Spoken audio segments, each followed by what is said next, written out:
यादों की Geetmala. Hindi film industry के सबसे खूबसूरत, सबसे legendary couple Nargis and Sunil Dutt ji, उनकी यादों में यादों की गीतमाला होने जा रही है और मुंबई की खूबसूरत शाम है और हमारे साथ प्रिया जी हैं।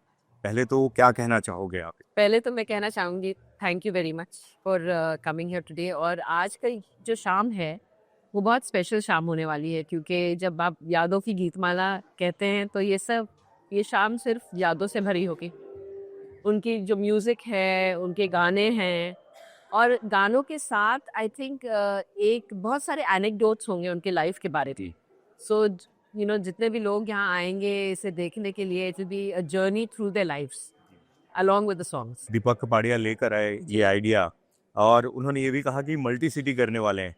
क्या अप्रीहेंशन से, क्या सोच चल रही थी उस समय? तो पहले तो मैंने दीपक भाई से पूछा कि पता नहीं दीपक भाई आजकल लोग ऐसे पुराने गाने अभी तक उनको पसंद है। मैम वो आज भी मतलब ये ज्यादा आई वाज करते हैं। वेरी, या तो ही सेइंग प्रिया जी आप आइए मेरे शो के लिए because it is always housefull. So I said okay Deepak भाई come for the show, and I said मैं थोड़े टाइम के लिए जाऊंगी शो के लिए, एंड देन 1 घंटे के लिए ना leave. Believe it, I stayed for the entire show. It was so beautiful because it was just so nostalgic everything, and लोग गाना गा रहे थे साथ में, and it was a very beautiful atmosphere, and I told Deepak bhai let's do this. Deepak bhai हम एक show करते हैं with my parents songs and we will make it a little different by adding these photographs and talking about their journey, the whole journey in life. And yes, I want to take it in different cities as well. और नगमों की बात करें, गीतमाला की गीत की बात करें, तो कौन सा गाना होगा जो बहुत ज्यादा आपके दिल के करीब है? हम हमेशा ना ही लव्ड पड़ोसन के गाने, जैसे मैंने कहा हम छोटे थे तो वी लव दो सॉन्ग्स, एंड सो पड़ोसन के गाने हमें बहुत पसंद आए। पापा के एक गाना था मेरा साया, वो बहुत I think was something which connected after my mother passed away, क्योंकि वो गाना हमेशा वो रिमाइंड पापा को करता था, was about her. Ji.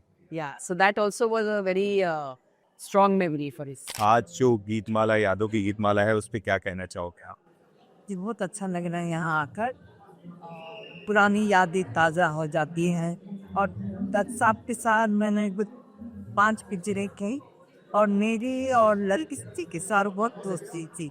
We were very like good friends, कहीं थी। खासकर जब कभी अब्रॉड गए या लोकेशन पे वो आती थी, हम साथ में बैठ के खूब गप्पे लगाते थे, खूब हँसते थे। वो सारी याद ताज़ा हो गई और ये बच्ची बाकी में मेरे सामने पैदा हुई। तब से यहाँ ये दस पानी आर्टिस्ट नहीं है, मेरे लिए फैंसी है। मैम आपने खुद संजू में नरगिस दत्त जी का रोल निभाया है और आज यादों की जब गीतमाला है, आपके इस समय क्या फीलिंग्स हैं?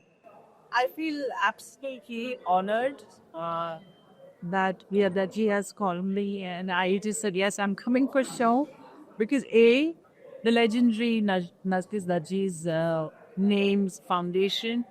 Secondly, Priya Daji has been consistently doing some incredible work through this foundation, which I'm like in awe of.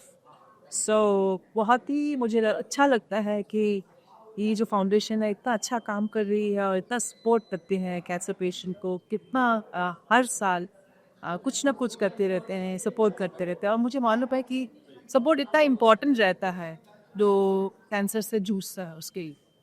तो अच्छा लगता है हम आने। आप खुद इंस्पिरेशन हो, आपने फाइट की है इस चीज़ को और प्रिया लगातार इसके लिए मतलब लोगों के काम कर रही हैं। आप क्या कहना चाहोगे? कमेंडेबल है। कोई काम आप लगातार साल के बाद साल आप लगातार कर रहे हो, वो चीज़ कमेंडेबल होता है।